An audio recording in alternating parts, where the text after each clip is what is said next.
Good morning. Welcome to Wednesday of SEC Media Days.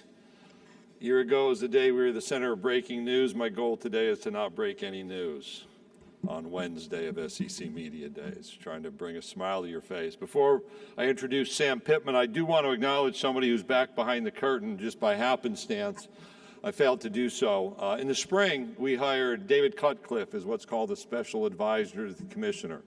It is actually the title that Joe Torre has in Major League Baseball. And we spent a number of years looking for someone who could work in our office, who had been in locker rooms, traveled the roads recruiting young people, who actually lived the game of football. And we're really happy to bring David on board, obviously changing his direction after the fall season of 2021, created an opportunity for the Southeastern Conference and to bring him back home, if you will. And I know he's been busy visiting with folks, but I wanted to identify him, recognize David, thank him for his work already, and offer him as a point of conversation for each of you. That said, we're here for me to introduce Sam Pittman, who's entering his third year as head coach of the Arkansas Razorbacks. Last year, the Razorbacks won 9 games. That is more than they won in the 3 previous years combined, so it shows the progress the Razorback program under Sam's leadership. That ended with a win in the Outback Bowl over Penn State, over Big Ten member Penn State in the Outback Bowl. Arkansas finished the season ranked 21st in the AP poll, 20 in the USA Today Coaches Bowl, the first time since 2011 they ended the season ranked in one of those polls. For the first time in history, the Hogs captured all 3 of the program's trophy games, so that's the Southwest Classic, winning at LSU for the Golden Boot, and then beating Missouri for the Battle Line Rivalry Trophy. Also a victory when they renewed what is a historic rivalry with the University of Texas, one we'll see more in the future. Sam has in his office a functioning jukebox. That is real and verified. And it's my privilege to introduce the head coach of the Arkansas Razorbacks, Sam Pittman.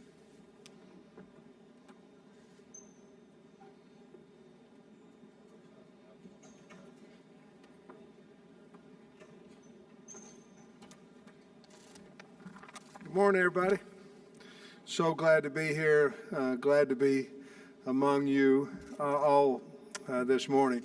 I want to thank Greg Sankey, certainly the best commissioner in football, without a doubt, most knowledgeable.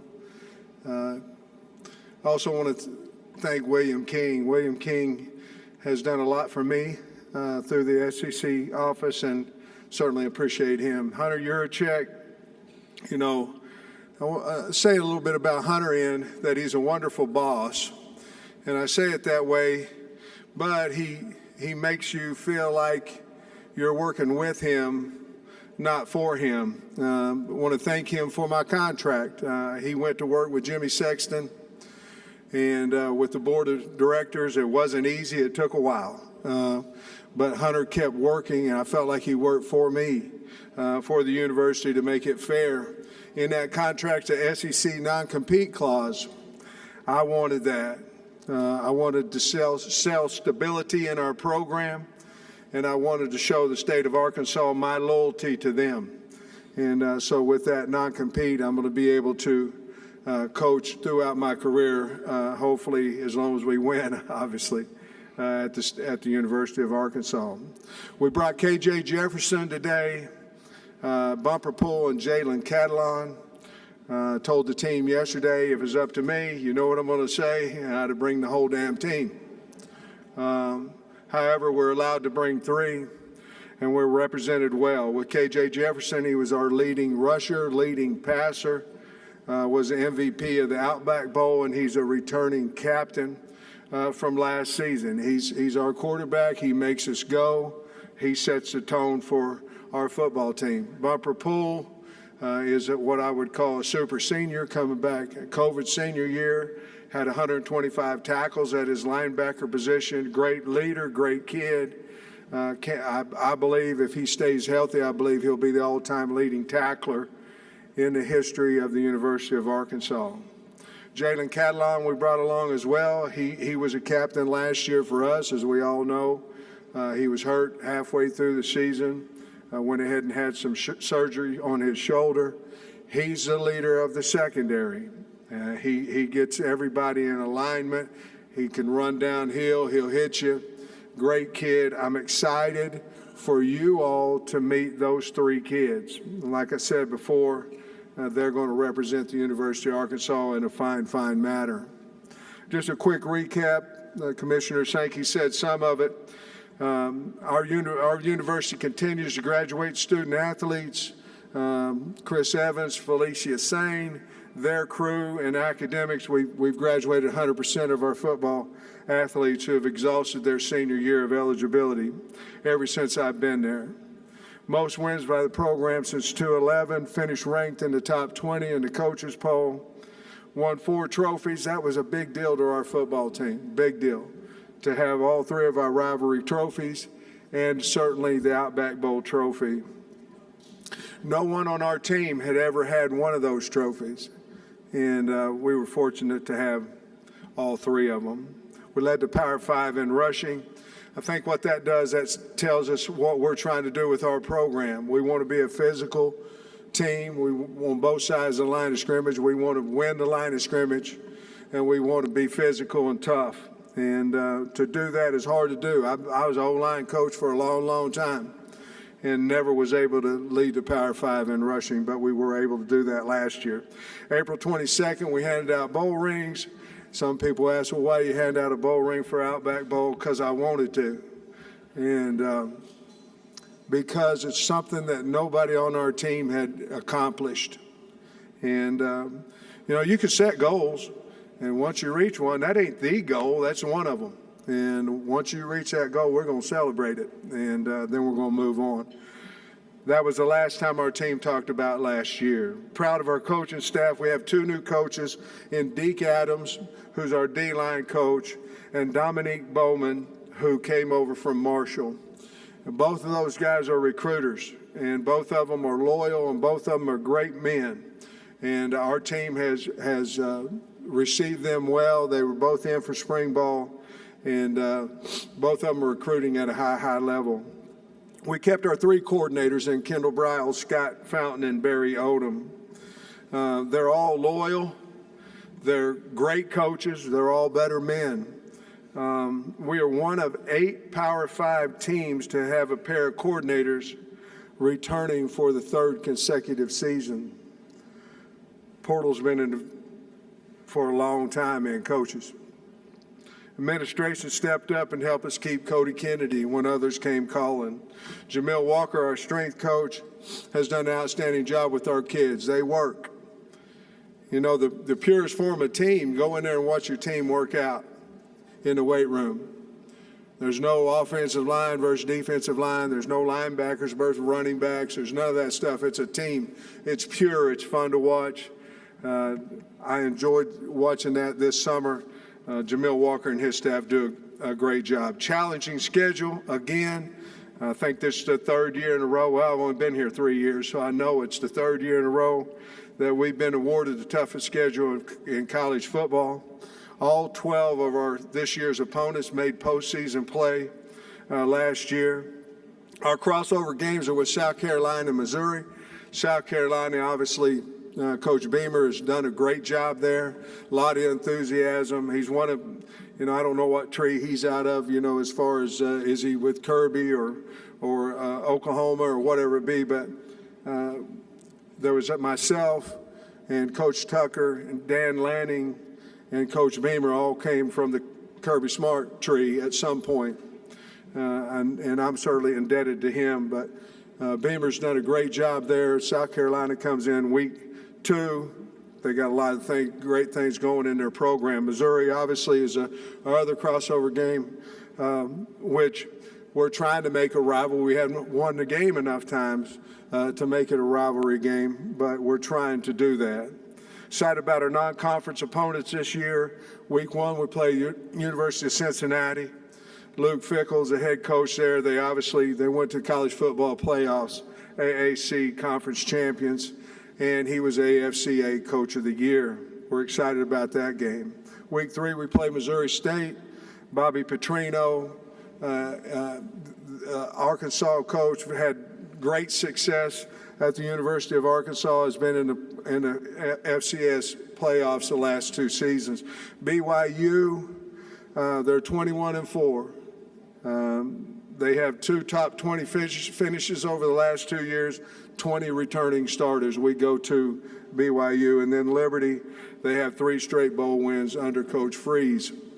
We all know about Coach Freeze.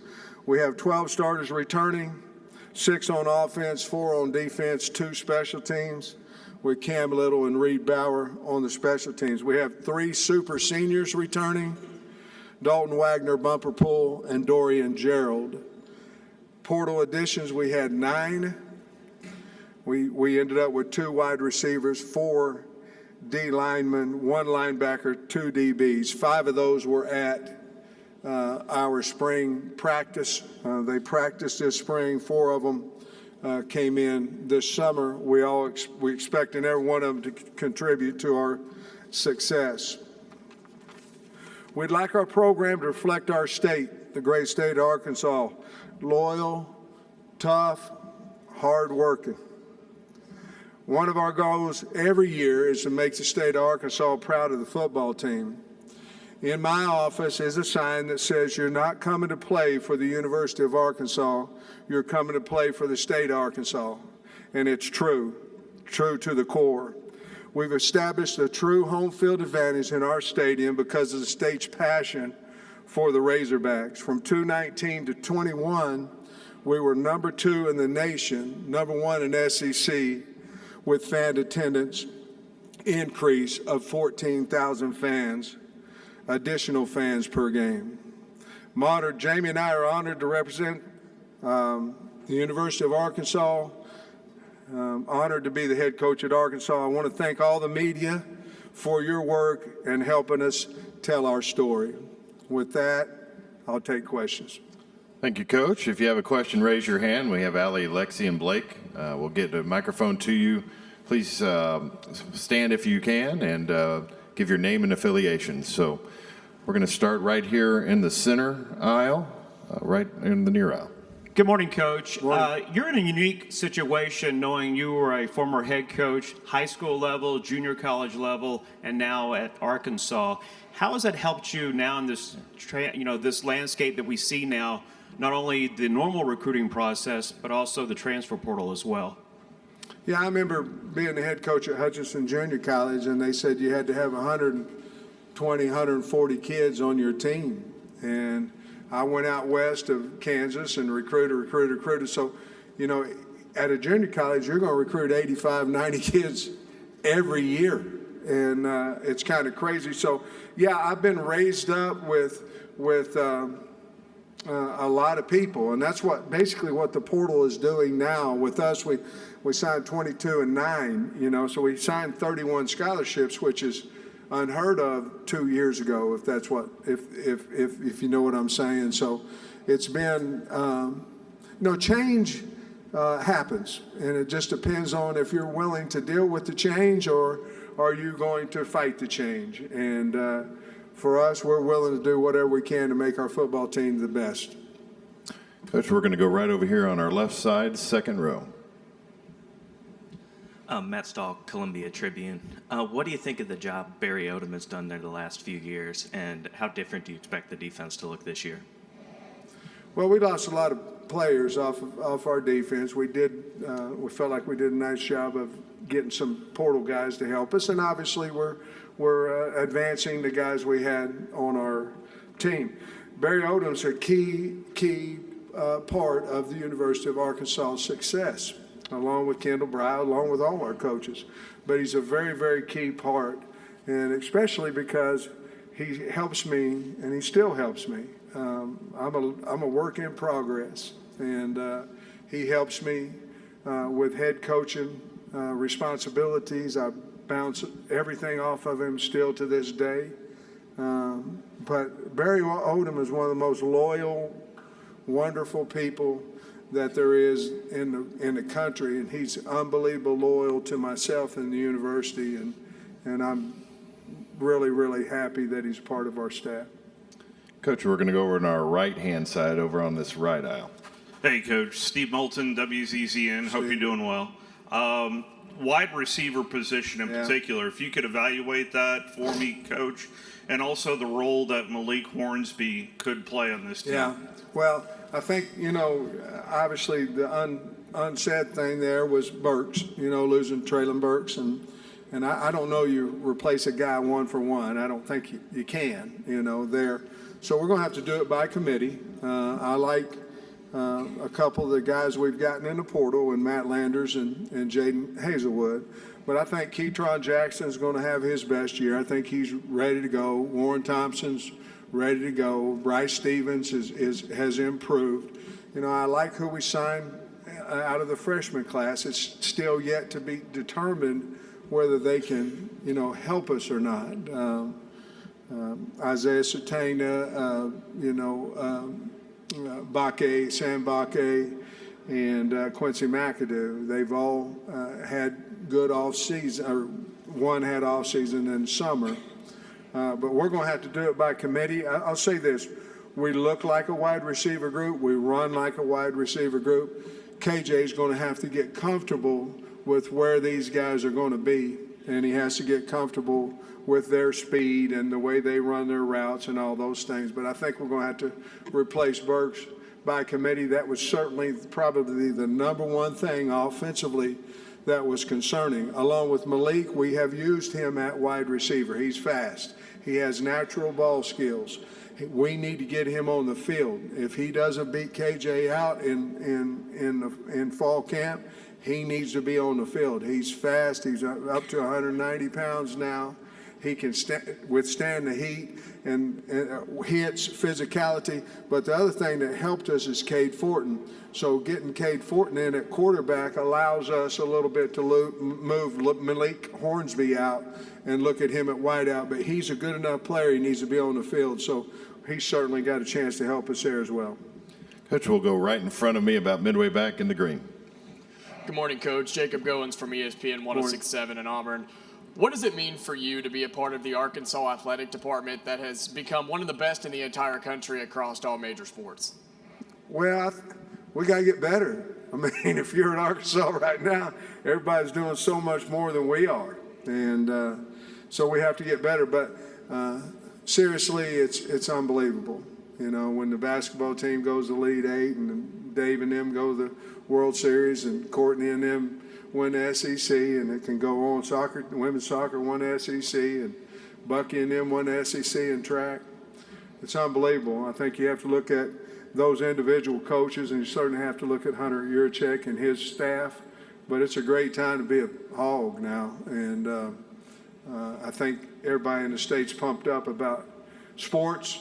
You can see that in ticket sales and revenue of those things as well. And I'm certainly excited to be a part of it. Coach will go same section right in front of me, 4 rows back. Kirk. Kirk Bowles from the Austin American Statesman. Congratulations on your great year, Sam. Thank you. Do you feel like, are you comfortable saying Arkansas has arrived? No. And a second question, do you want Texas and Oklahoma as permanent rivals? Yes. First answer, no. No. Arkansas is just trying to compete. We're trying to get better. We're trying to, we're trying to fight hard. We're trying to work hard. We're the underdog. We like it that way. No. We're away from that. Now, we will compete. We'll do that. Roll it out there and let's play ball. But no. We're not that. What was your second one? Yes. Oh, Oklahoma and Texas.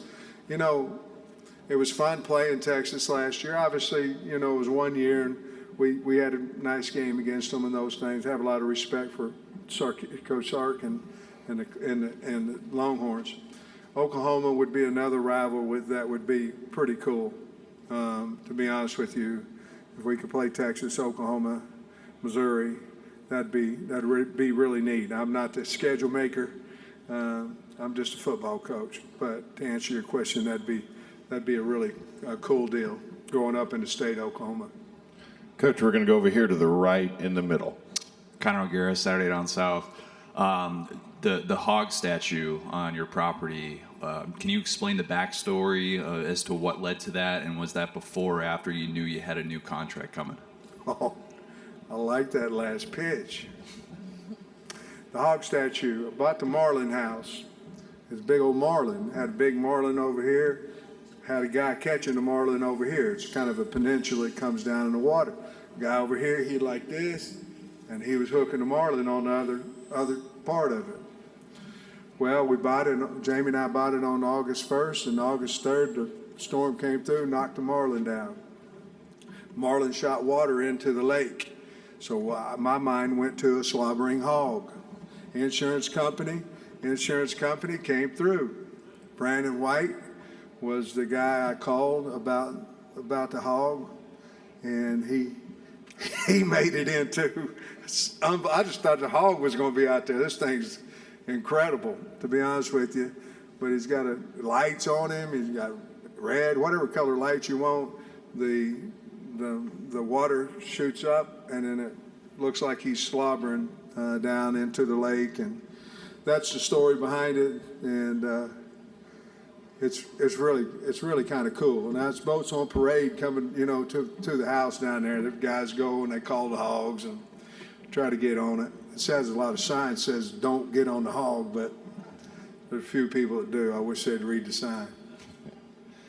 Hey, Coach, we'll go over here in the section in front of me, about midway back. Hey, Coach, Drew Barrett, ESPN Arkansas. I know you talk about how you like to be an underdog, but this is your third year at Arkansas, the first time you're not being picked to finish 7th in the SEC West. Doesn't it feel kind of good to be recognized for the success that you and your players have had? And how's it been different this season where you're actually getting, credit from a lot of people? I said when I got the head coaching job that the only decisions that I'd make, they would not concern public opinion. That way, if we win as a group, and if we lose, and I get fired because I did it like I wanted to. So obviously you can't live in a cave and not hear what people say about you or predictions and all that stuff. But if that's the only driving force that you have, you're gonna lose. If that's the only driving force to be good, you're gonna lose. So if we can keep our core values of let's go outwork people, let's out tough people, let's be the hardest playing team in football. I don't know if we are or not. That's the goal, and that, by the way, that's the expectation. Then whatever people may say. Everybody has a mouth. Everybody has an opinion. Some of them, the opinions are worthy, and some aren't. But so I'm going to let our football team, myself, drive what we need to accomplish, and if we do, the kids and the coaching staff did a great job. If we don't, I screwed it up. All right, Coach, we'll go right down here in front. Tom. Hey, Tom Murphy, Arkansas Democrat Gazette. Tom. Hey, my question is about the defensive line. Yeah. Do you like the numbers and the talent there? And Dorian Gerald, can you maybe talk about his story a little bit and what he might be able to do for you? Well, Dorian Gerald's been there so long, I told him the other day, I think Houston Nutt brought him in. I mean, he's been there for 100 years. I don't know how long he's been there. But so Dorian, we obviously need pass rushers. I love the numbers. Actually, we're over, to be honest with you, on numbers there. We've got 20, counting walk-ons. But we need some elite pass rushers. We went and got Landon Jackson there. Obviously, Zach Williams is returning. Jashad Stewart's returning. Eric Gregory can do either or. We signed Jordan Dominique. We think we can get to the quarterback a little bit more. We also feel a little better with our corner situation where we can play a little man coverage. We got to get guys behind them, chains on first down. We did better last year. We have to continue to get better. Having man-to-man corners is going to help you do that. But I feel a lot better. Isaiah Nichols on the inside, Cam Ball. Obviously, losing Torian Carter for a whatever the period of time it is hurt us. He was having a wonderful spring. But other than that, I feel good. Terry Hampton coming in, I feel good about Taylor Lewis, some of those guys, and we'll see what happens. But I think we'll be much better on the D-line than we were a year ago. Coach, we're going to go over on our left-hand side on the far aisle. Good morning, Coach. Morning. Matt Moscona with ESPN Baton Rouge. Sure. You and LSU kind of had a little player swap this year of sorts. What are you expecting from Dwight McGlothern, Landon Jackson? What's LSU getting in Greg Brooks and Joe Fouché? Well, let's go what LSU's getting. Two fine kids.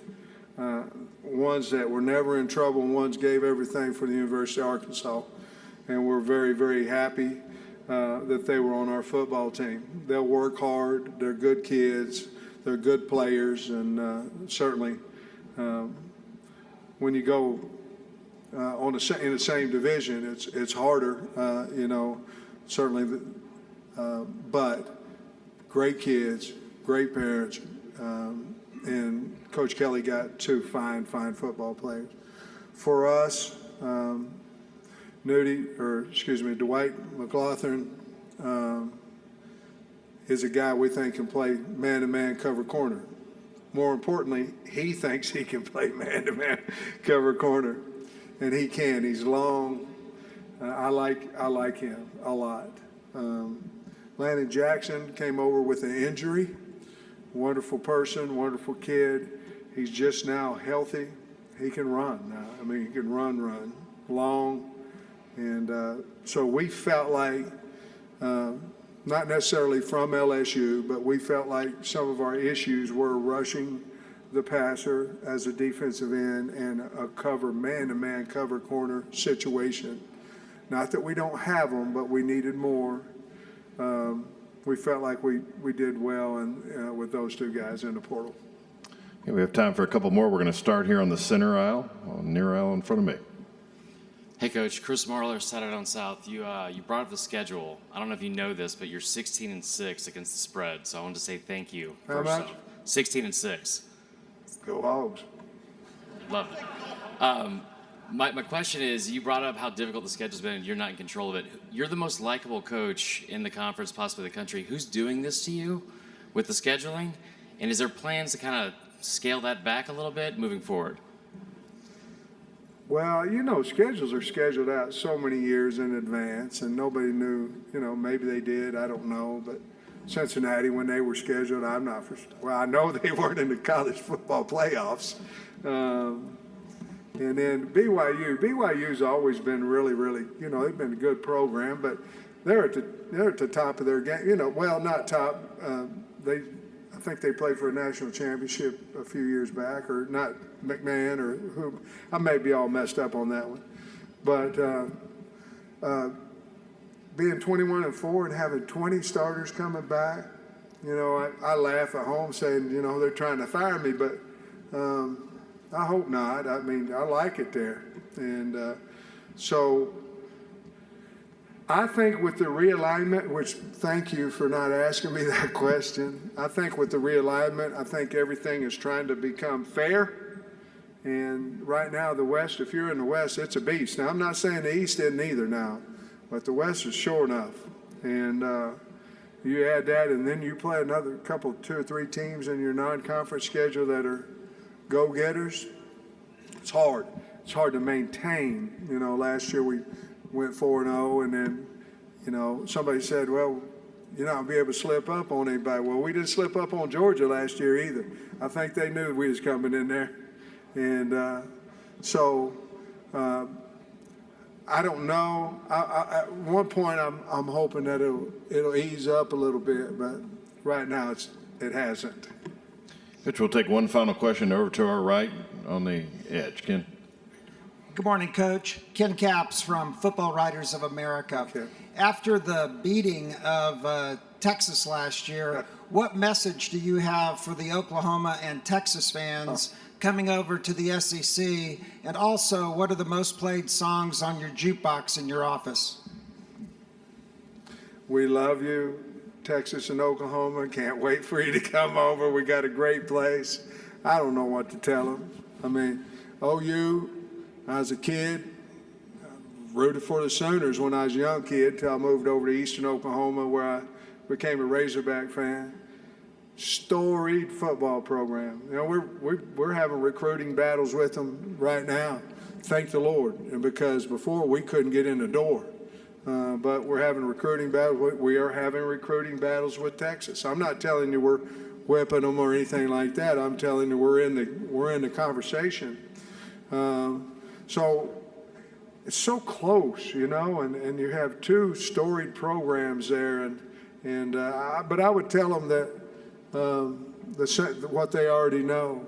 It's a hell of a league, and it's about big people and fast people. You know, it's just not any different probably than the Big 12, but consistently each week you better have some depth. And those guys are great coaches over there at Texas, Oklahoma. They know that. And the most thing on my jukebox, the most played thing right now is a little Stevie Nicks. You know, I love her, and I don't know her. I don't mean that. You know, I hope Jamie didn't hear me say that. I mean, but I like her. You know, and I like Fleetwood Mac, but I'm listening to a 4-song rundown right now. If I can do 8 and then come back with the top 2, I can get my 2-mile walk in. So that's what I'm doing right now. Coach, thank you for your time this morning. Go Hogs! Thank you very much.